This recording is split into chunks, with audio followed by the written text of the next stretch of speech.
Assalamualaikum warahmatullahi wabarakatuh. Kembali lagi di channel Istana Misteri.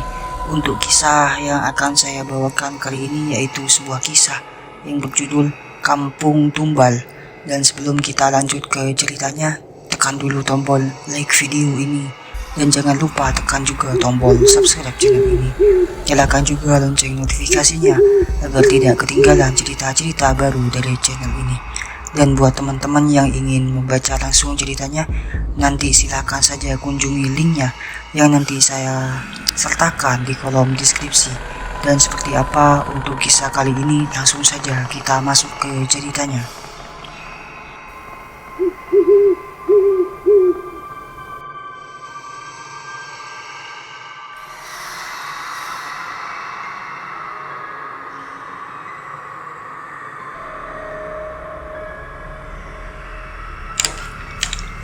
Pada tahun 2017, Adit mengikuti kegiatan live-in yang diadakan oleh SMA-nya di sebuah desa tidak terlalu jauh dari tempat tinggalnya di Jawa Tengah.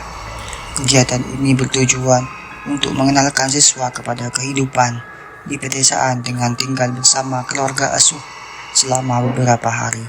Adit memberikan peringatan kepada teman-temannya untuk tidak mengomentari lokasi desa agar tidak menyinggung penduduk setempat. Setibanya di desa, Adit dan teman-teman dibagi ke beberapa kelompok untuk tinggal bersama keluarga asuh. Adit dan Maya, teman sekelasnya, ditempatkan di sebuah rumah Bu Asih, seorang janda yang tinggal sendirian karena anak-anaknya merantau. Rumah Bu Asih terletak di pinggir desa dan memiliki suasana yang cukup sepi di malam hari. Bu Asih menyambut mereka dengan ramah dan memberi peringatan kepada Adit untuk mengamankan uang dengan cara digulung dan dikaretin agar tidak dicuri. Saat berbincang-bincang, Maya memberitahu Adit tentang kepercayaan masyarakat setempat akan adanya tuyul yang tidak kasat mata yang katanya seringkali mencuri hal-hal kecil. Kemudian saat makan malam, Bu Asih menceritakan bahwa sebagian besar penduduk desa memiliki peliharaan gaib seperti tuyul, genderuwo, pocong, bahkan macan putih. Tetapi dia sendiri tidak mempercayai pesugihan. Cerita dari Bu Asih menghadirkan aura misteri dan ketegangan yang menyelimuti kehidupan di kampung tersebut selama kegiatan live-in. Bu Asih menceritakan tentang kepercayaan masyarakat lokal akan hal-hal gaib seperti tuyul dan pesugihan, serta peristiwa tragis yang menimpa istri Pak Prapto, kepala desa setempat. Menurut cerita Bu Asih, istri Pak Prapto meninggal secara tidak wajar, terlindas truk tepat di depan rumah Bu Asih, dalam keadaan yang mengundang banyak tanda tanya. Bahkan ada spekulasi di antara warga bahwa kematian tersebut mungkin terkait dengan pesugihan, di mana istri Pak Prapto dijadikan sebagai tumbal untuk kepentingan politik suaminya. Hanya dalam waktu singkat setelah kematian istri Pak Prapto sendiri terpilih menjadi kepala desa, meskipun banyak warga yang tidak setuju dengan kepemimpinannya. Kejadian ini meninggalkan kesan yang mencekam bagi Adi dan Maya, yang mulai merasakan ketegangan dan keanehan di lingkungan tersebut. Mereka juga merasa cemas menghadapi malam-malam selanjutnya di desa ini, terutama setelah mendengar cerita dari Bu Asih yang diwarnai dengan kepercayaan akan hal-hal gaib dan misteri seputar kematian istri Pak Prapto. Kelanjutan cerita dari Bu Asih memberikan sudut pandang yang dalam tentang kompleksitas budaya dan kehidupan di pedesaan yang seringkali jauh dari pemahaman siswa-siswa dari kota besar seperti mereka. Ketika Bu Asih membuka pintu, ia tidak menemukan siapapun di luar. Baru beberapa langkah, pintu terdengar diketuk lagi dan ada suara lirih dari luar. "Mbak Asih, tolong aku." Suara itu terdengar seperti suara Bu Prapto. Meskipun terkejut dan Bu Asih merasa penasaran dan akhirnya memutuskan untuk melihat dari tirai jendela. Benar saja, di luar dia menemukan Bu Prapto dalam keadaan muka hancur dan berdarah-darah. "Bu Asih, tidak terlalu terkejut dengan kejadian ini karena kecelakaan tidak wajar sering terjadi di depan rumahnya. Contohnya, ada anak yang tiba-tiba meninggal dengan kaki yang putus saat sedang berjalan di pinggir jalan. Bahkan ada kejadian lain di siang hari ketika ada warga yang meninggal tiba-tiba di depan warung tanpa sebab yang jelas, meskipun tubuhnya sudah membusuk seperti sudah meninggal 3 minggu. Semua kejadian ini membuat Bu Asih dan warga setempat sudah terbiasa dengan keberadaan hal-hal gaib atau fenomena yang sulit dijelaskan secara rasional. Setiap warga di kampung ini memiliki kisah dan kepercayaan mereka sendiri terkait hal tersebut. Mereka memperlakukan hal-hal tersebut sebagai bagian dari kehidupan sehari-hari, seperti memberi makan atau menghormati kehadiran makhluk halus jika diminta. Malam itu, aku dan Maya menghabiskan waktu untuk mendengarkan cerita dari Bu Asih tentang kejadian-kejadian misterius di kampung mereka. Dek, udah malam, kalian tidur ya. Kalau bisa usahakan harus tidur cepat. Terus kalau ada suara apapun, tolong jangan keluar kamar, perintah Bu Asih dengan serius. Menambahkan ketegangan yang sudah ada di hati kami. Kami merasa ketakutan dengan semua yang kami dengar dari Bu Asih. Meskipun mataku masih terbuka lebar, aku melihat Maya sudah memejamkan matanya. Meskipun terlihat belum tidur dengan nyenyak. Hingga larut malam aku masih sibuk dengan HP-ku, tetap waspada terhadap suara-suara di sekitar.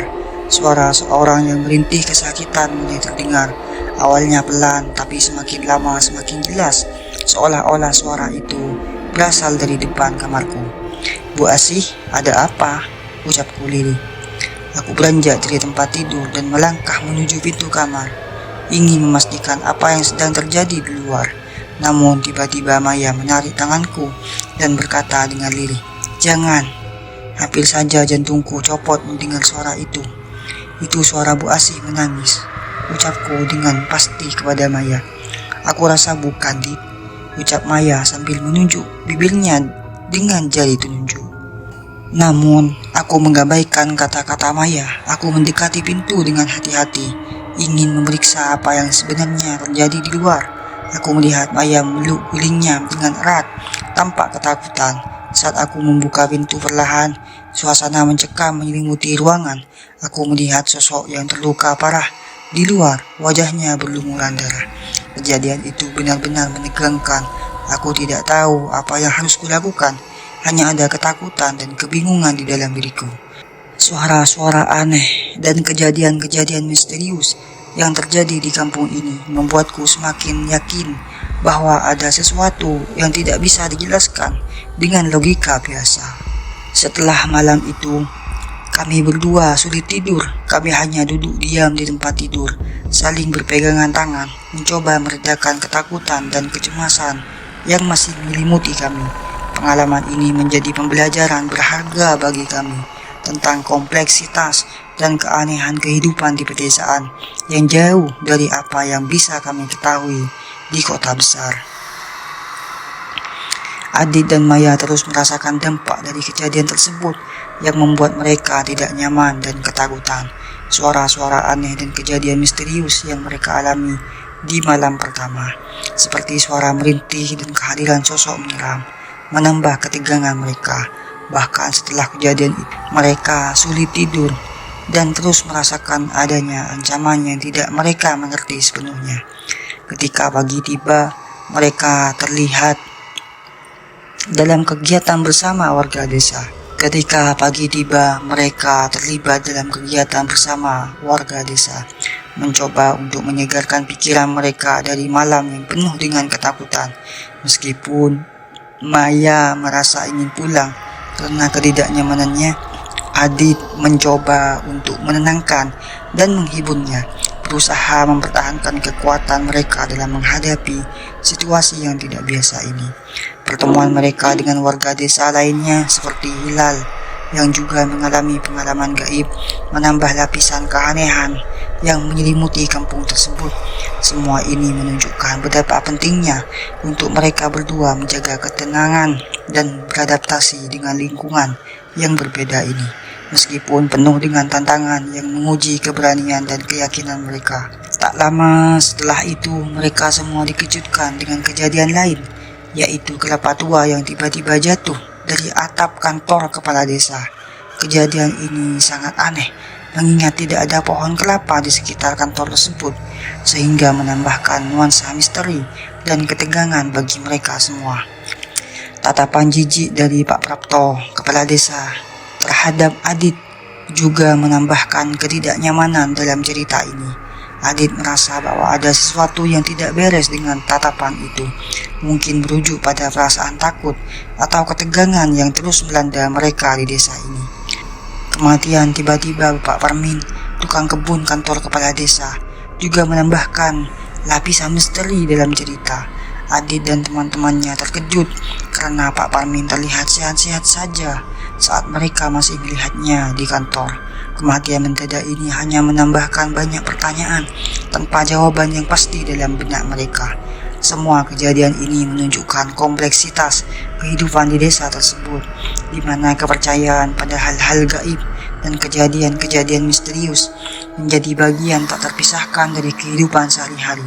Adit dan Maya harus belajar untuk menghadapi dan memahami dinamika sosial serta spiritual yang unik di lingkungan tersebut, sambil mencari jawaban atas berbagai kejadian yang mereka alami. Mai, padahal tadi aku masih ketemu beliau loh, dan beliau sehat, ucap Uke. Oh, masa sih? Aku mah nggak tahu orangnya yang mana, ucap Maya. Tiba-tiba Bu Asih memanggil kami. Iya Bu, kami berdua pun keluar menghampiri Bu Asih. Dek, ibu melayat tetangga, ada yang meninggal. Nanti kalau makan itu sudah ada makanan di meja, katanya. Seperti biasa aku dan Maya sholat maghrib berdua. Setelah sholat maghrib, kulihat Bu Asih belum datang. Mai, mau makan sekarang apa nunggu Bu Asih? Tanyaku. Raja Dinding, aku mau ke rumah asuh temanku ya, tapi ntar balik kok, ucap Maya sambil menyisir rambut. Matilah aku, bakal di sini sendiri, tapi aku tetap bersikap tenang sebagai pemberani. Oh, ya udah, jangan malam-malam tapi ntar buat khawatir, pesanku kepada Maya yang mulai meninggalkan rumah. Bismillah aja deh, aku berani di rumah sendiri. Biar enggak suntuk, aku pun menyalakan TV sambil main HP. Jadi TV-nya cuma buat rame-rame aja biar enggak sunyi. Aku dari awal udah bilang ya, kalau rumah Bu Asih ini di pinggir jalan, jadi kalau siang itu lumayan rame. Tapi kalau malam sepi banget. Adzan Isya berkumandang. Aku mau sholat tapi nggak berani wudhu sendirian. Padahal kamar mandi di dalam rumah. Tapi buat belanja dari TV aku nggak berani. Akhirnya mohon maaf aku tuh nggak sholat. Apalah daya iman dan ketakutan. Lebih besar ketakutan. Tiba-tiba ada seorang menutup pintu. Langsung aku bergegas membuka pintu. Ketika aku buka nggak ada siapa-siapa. Dok, sial banget. Udah dikerjain aja. Langsung cepat-cepat aku banting pintu. Tapi baru beberapa langkah, pintu sudah diketuk lagi. Assalamualaikum. Suara seorang pria yang tidak asing. Suara Pak Prapto. Untuk apa beliau kesini? Bukankah warganya ada yang sedang berduka? Ada apa dia kesini? Dengan buru-buru aku buka pintu lagi. Yang buat aku terkejut adalah suara siapa itu tadi. Gak ada orang lagi. Trak, ku banting pintu lebih keras. Langsung lari deh ke tempat TV lagi. Kulihat jam 19.45. Tapi Maya dan Bu Asih belum pulang. Aku keraskan TV dan tiba-tiba pintu terbuka. Asli aku gak berani nengok, tapi tetap aku paksakan dan yang masuk ternyata Bu Asih. Alhamdulillah aku lega. Bu Asih menutup pintu dan langsung jalan ke arah kamar beliau. Kok Bu Asih diem aja ya? Kenapa gak nyapa aku yang mencari Maya? Kudiamkan saja. Setidaknya aku bersyukur beliau sudah pulang. Selang beberapa menit aku mendengar sesenggukan suara tangis Bu Asih. Ada apa dengan Bu Asih? Sungguh ku dengar tangisan beliau seperti tangisan kesedihan yang mendalam. Apa mungkin Bu Asih menangis atau meninggalkan Pak Marmin? Aku pun ikut merasa berduka. Kasihan Bu Asih. Ingin aku semperin beliau, namun aku urungkan niatku, merasa tidak sopan. Akhirnya aku pelankan TV dan mendengarkan tangisan Bu Asih. Sungguh aku merasa iba. Tiba-tiba Maya pulang dan terlihat wajahnya pucat pasi. "Dit, ada apa? Kok kamu diem aja?" tanyanya khawatir. "Mai, Bu Asih dari tadi nangis di kamar. Aku nggak tahu kenapa. Rasanya kasihan," jawabku pelan. "Kamu yakin itu Bu Asih?" Maya mendekat wajahnya padaku. "Tadi aku ketemu Bu Asih di rumah temanku. Masih ngobrol di sana. Dia belum pulang." Jantungku berdegup kencang. Kalau begitu siapa yang ada di dalam kamar? Aku dan Maya saling pandang. Ketakutan mulai merayap di hati. Suara tangisan dari kamar terdengar semakin jelas, membuat bulu kuduk kami berdiri. Kami harus mencari tahu apa yang sebenarnya terjadi. Tapi keberanian kami mulai runtuh. Keputusan besar menanti. Apakah kami akan menghadapi ketakutan ini atau tetap diam dalam kebingungan? HP bergetar, pesan WA dari Maya. "Hai cuy, aku pulang jam 10 ya," tulis Maya di WA. Aku balas Maya, "Bu Asih udah pulang kok, tapi beliau menangis." Sampai di situ Maya tidak menjawab pesan. Tiba-tiba HP ku berdering, panggilan WA dari Maya. "Bu Asih memang udah pulang, Din." "Udah, Tomai, tapi beliau lagi sedih banget, pulang-pulang langsung nangis." "Emang kamu gak dapat SMS dari Bu Asih yang di..." "SMS apaan?" "Emang belum aku cek, Bu Asih memang punya HP jadul, jadi cuma bisa SMS. Coba kamu buka SMS dulu sih." Aku matikan telepon dan buka SMS. Ada pesan, "Dek, ibu malam ini belum tahu pulang jam berapa. Kalian istirahat dulu aja ya, gak usah nunggu ibu." Kulihat pesan itu 5 menit yang lalu. Terus yang masuk kamarku dan menangis siapa? Tiba-tiba suara tangisan itu berubah jadi suara tawa yang sangat melengking ke telinga. Tubuhku merasa kaku, jantung sudah hampir copot, keringatku menetes-netes. Tidak terasa badanku bergetar. Kulihat bayangan seorang keluar dari kamar Bu Asih, hingga wujud itu menampakkan wajah seramnya. Nenek yang waktu itu kulihat, wajah hitam legam, gigi hitam, bermata merah, tersenyum ke arahku, dan saat itu aku tidak ingat apa-apa lagi. Kurasa badanku panas sekali dan aku coba buka mata. Namun di sekitarku sudah ada Bu Asih, Maya, Pak Ilham, dan beberapa temanku lainnya. Aku terkejut. Apa yang sedang terjadi? Ku coba mengangkat tubuhku yang begitu lemas. "Jangan bangun dulu, Dek. Tiduran saja," ucap Bu Asih, mencegahku untuk bangun. "Ada apa ini, Mai? Kok badanku lemes banget?" tanyaku sambil melihat Maya yang menangis. Maya hanya diam dan tetap menangis. Ku ingat-ingat apa yang terjadi. Aku melihat wujud seorang nenek yang menyeramkan. Karena adik-adik sudah bangun sekarang, kita semua pulang ke tempat masing-masing. Biar Bu Asih dan Maya yang menemani adik-adik, ujar Pak Ilham, Ustadz di kampung ini.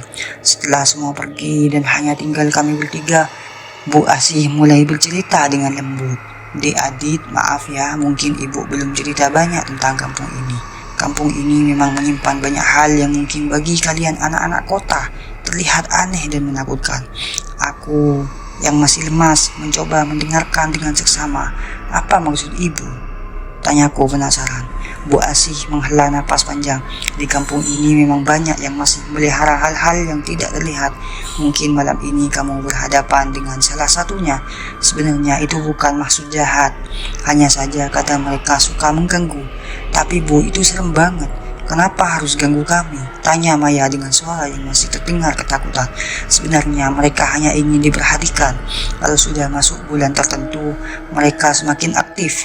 Ibu tidak bermaksud menakuti kalian, tapi ibu harap kalian bisa lebih berhati-hati," jelas Bu Asih. "Kami harus gimana, Bu?" tanyaku dengan sedikit keberanian yang tersisa. "Yang paling penting jangan pernah takut. Tunjukkan bahwa kalian tidak takut. Karena semakin kalian takut, mereka semakin senang mengganggu. Jangan lupa berdoa dan selalu bersama-sama. Ibu akan tetap menjaga kalian," kata Bu Asih dengan tegas. Maya dan aku saling memandang. Kami tahu ini bukan sesuatu yang mudah, tapi kami harus tetap berani.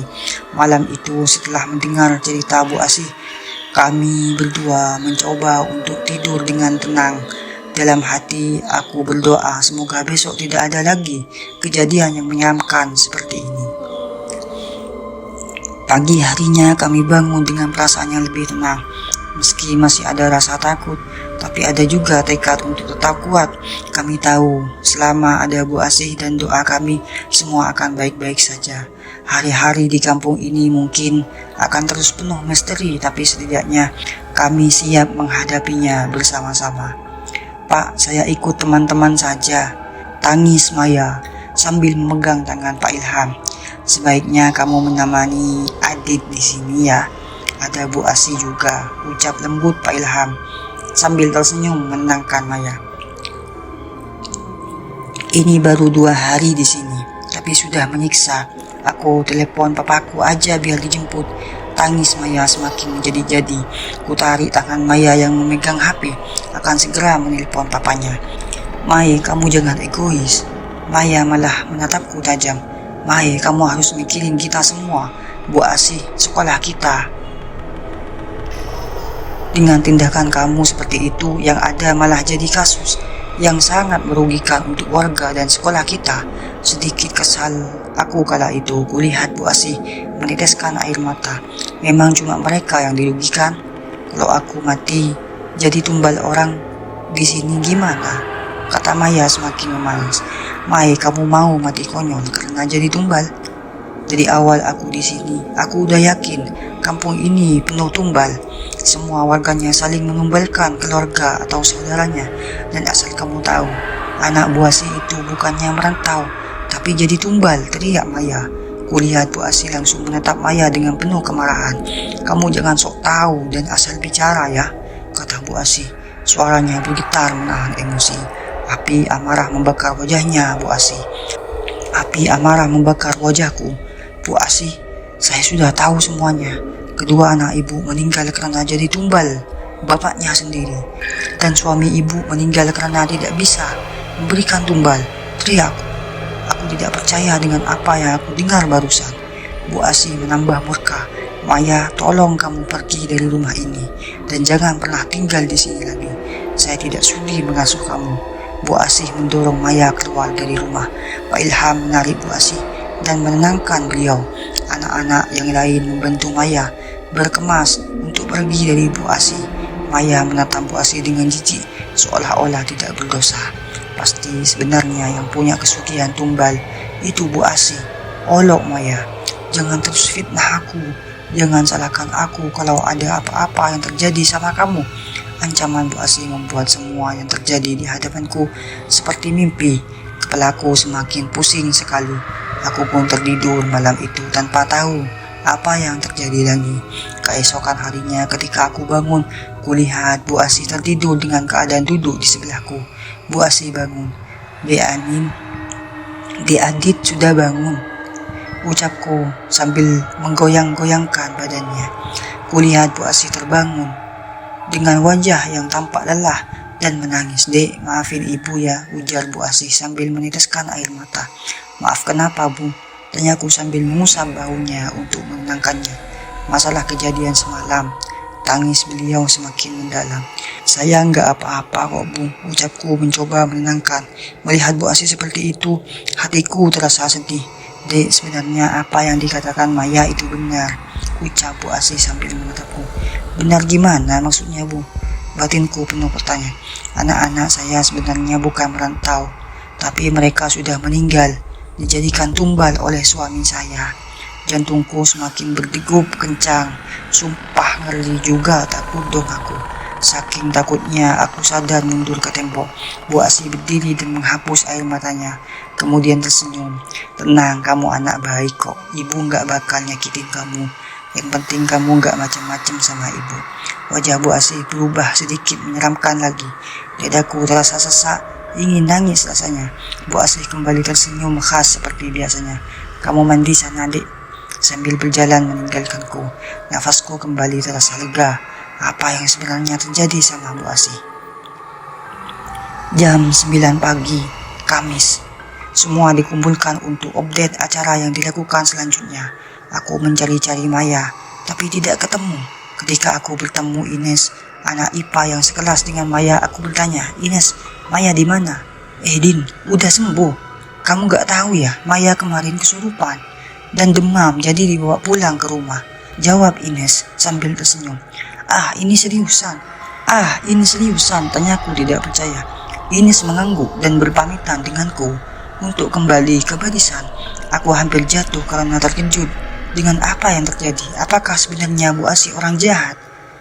Tidak bisa aku percaya saat ini. Aku harus berhati-hati dengannya. Hari ini Kamis, hari ketiga kami di kampung ini.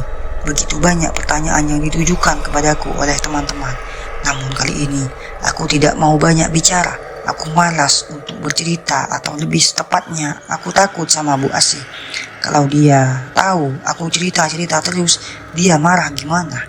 Sial, malam Jumat aku harus tinggal berdua sama Bu Asih.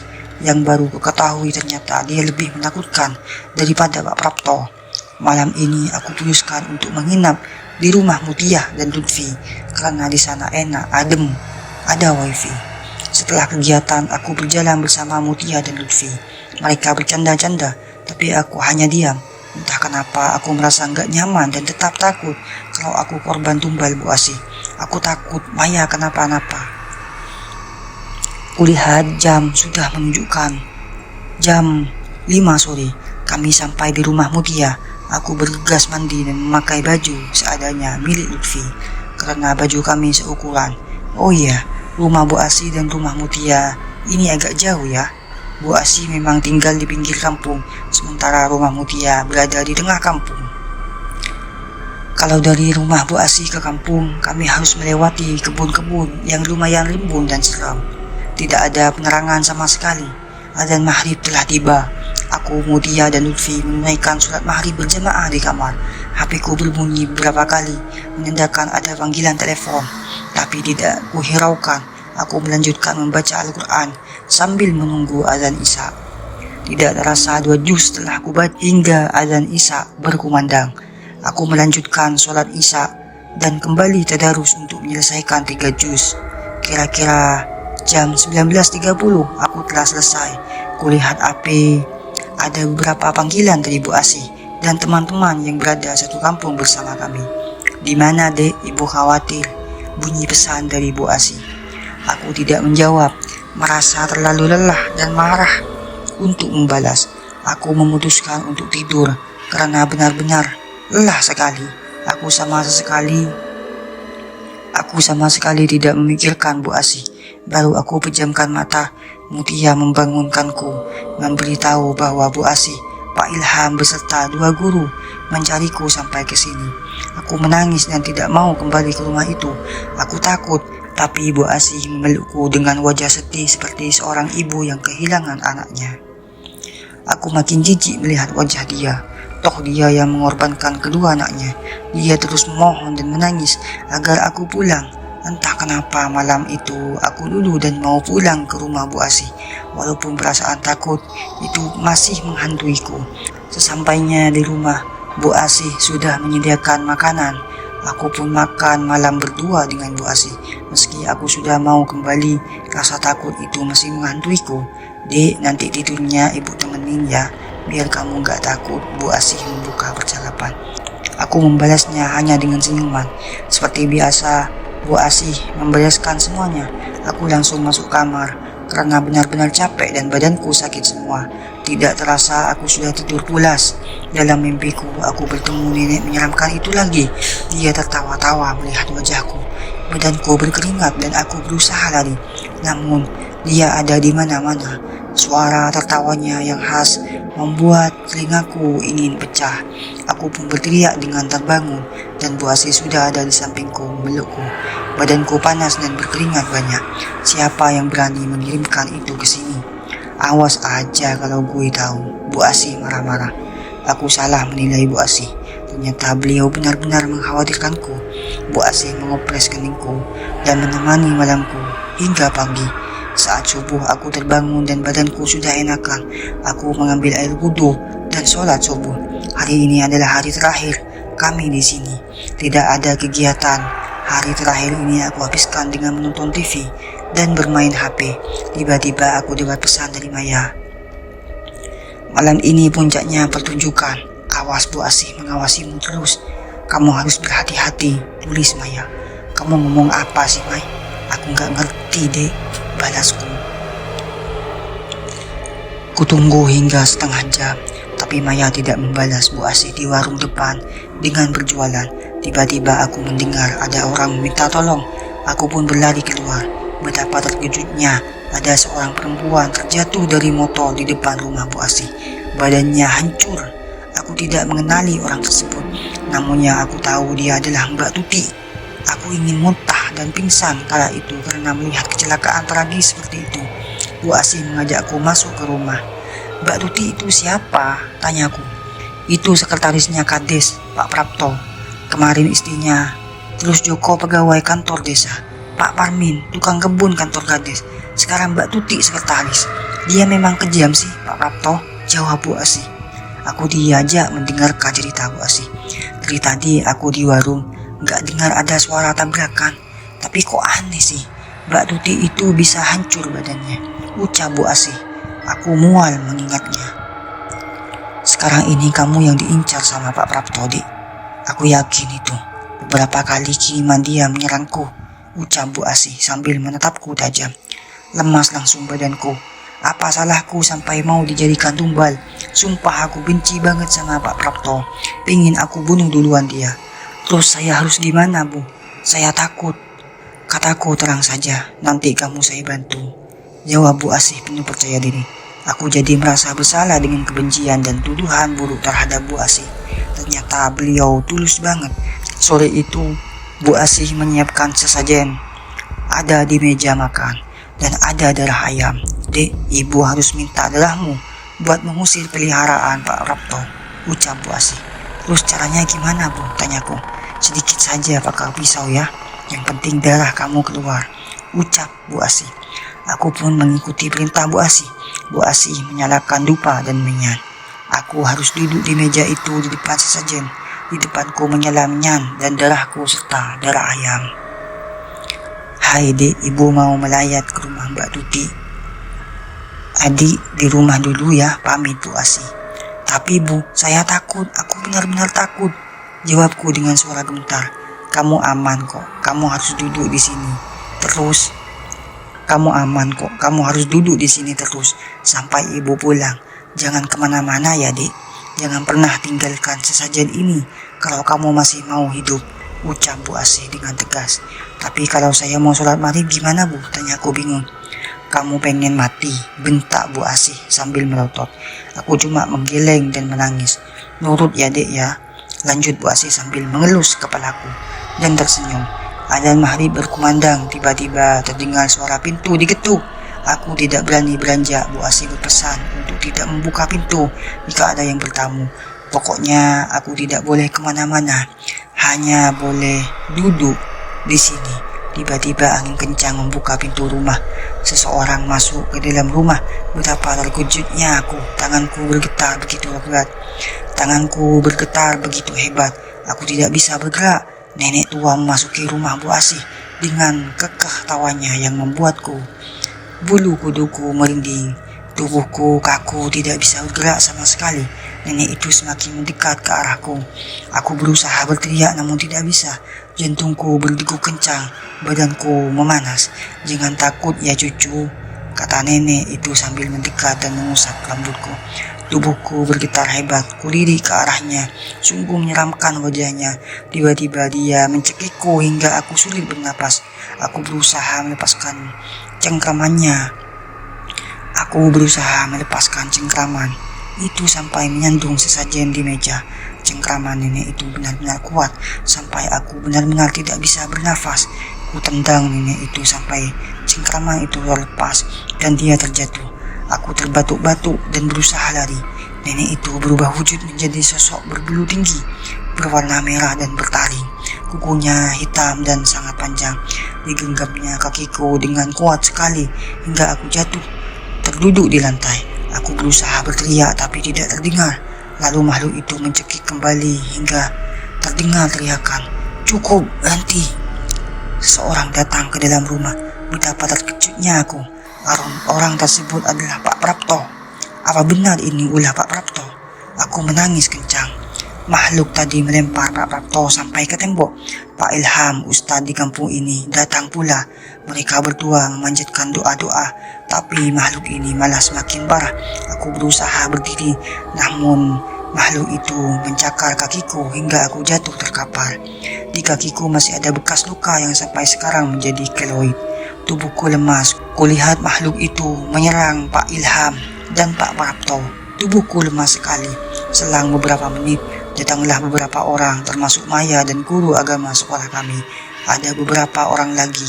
Maya sempat menolongku dengan membangunkanku, tapi aku tidak sadarkan diri hingga tidak tahu apa yang terjadi. Ketika aku tersadar, semua orang sedang menangis. Kulihat Maya tergeletak lemas di sampingku dengan luka di wajahnya.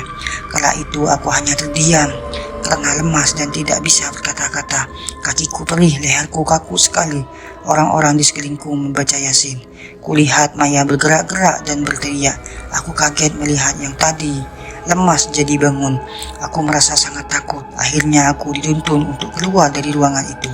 Yang ada di dalam ruangan hanya Pak Ilham dan beberapa orang yang tidak kenal. Karena aku lelah sekali, aku tertidur pulas. Yang aku ingat adalah seorang ibu berjilbab yang mengelus-elus luka di kaki dan leherku. Pagi harinya tubuhku sudah mendingan dan kami bersiap untuk pulang ke kota. Kulihat Maya sudah sadar dengan wajahnya yang ditambal pakai perban.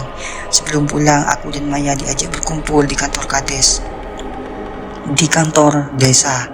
Awalnya aku menolak. Jujur aku takut dan malas ketemu Pak Prapto. Aku begini karena dia. Dari awal Bu Asih sudah bilang orang yang paling tega meninggalkan istrinya adalah Pak Prapto. Sudah, Adit, kita ikut aja. Biar kamu juga tahu cerita yang sebenarnya dan apa yang terjadi di sini, ucap Maya akhirnya. Aku menurut untuk ikut. Sesampainya di sana sudah ada Pak Prapto, Pak Ilham, Pak Santo, kepala sekolah kami, dan Ibu Indri, wanita yang menyembuhkan lukaku. Kami pun dipersilahkan masuk dan duduk. Aku malas menatap wajah Pak Prapto, namun akhirnya Pak Prapto meminta maaf dan menjelaskan apa yang terjadi. Jadi aku salah menilai Pak Prapto. Dia sebenarnya baik dan warga di sini tidak memiliki peliharaan. Justru yang punya peliharaan itu adalah Bu Asih, wanita tua yang menerorku. Peliharaan itu milik dia dan ternyata rumah yang aku tinggali itu bukan rumah asli Bu Asih. Bu Asih ini memiliki 4 sawah, peternakan sapi, pertanian, bakau, dan lain-lain. Awalnya Bu Asih bekerja sebagai TKI, suaminya seorang kades. Namun ketika pulang ke kampung, dia membawa 2 anak hasil hubungan gelapnya di luar negeri. Karena dia tidak diizinkan suaminya untuk menjadi TKI lagi, hidupnya sangat krisis hingga ia berpikir untuk memiliki pesugihan dan pemeliharaan. Rumah yang aku tempati ini adalah rumah peliharaan Bu Asih. Makanya banyak warga yang meninggal tidak wajar di depan rumah Bu Asih. Orang yang meninggal itu meneror Bu Asih. Sebenarnya dari awal yang diincar peliharaan Bu Asih itu adalah Maya. Tapi karena ternyata si Maya ini punya penjaga dan memiliki kelebihan, akulah yang terkena imbasnya.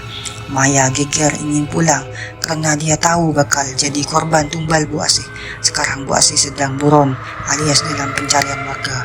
Pak Prapto pun tidak menyangka orang yang menghabisi istrinya adalah Bu Asih. Bahkan anak dan suaminya Bu Asih juga menjadi korban. Sebenarnya aku sudah tidak kuat lagi dan ingin melupakan Bu Asih, tapi bagaimana, aku lebih baik segera pergi dan tidak mau berurusan lagi dengan Bu Asih. Kalau soal tuyul itu, memang banyak yang pelihara tuyul, tapi bukan dari kampung ini. Tuyulnya dari kampung lain, cuma larinya ke kampung ini. Setelah kami semua pulang dari sana, aku diruqyah sampai beberapa bulan baru sembuh. Yang serem, Bu Asih masih sering SMS aku. Karena aku takut dan masih trauma, aku memutuskan untuk ganti nomor HP. Aku dengar-dengar dari adik kelasku yang live in tahun berikutnya, depan gang kampung sudah bukan rumah tapi masjid, dan tidak ada lagi orang tua asuh yang bernama Bu Asih. Begitu sekiranya ceritaku kali ini. Sekarang yang masih tersisa hanya bekas luka di kaki dan leher yang masih seperti garis-garis. Namun aku sangat bersyukur masih bisa hidup Maya setelah itu pindah sekolah dan rumah. Aku sudah tidak pernah kontak lagi dengan Maya, tapi aku dengar dia melanjutkan sekolah di luar negeri.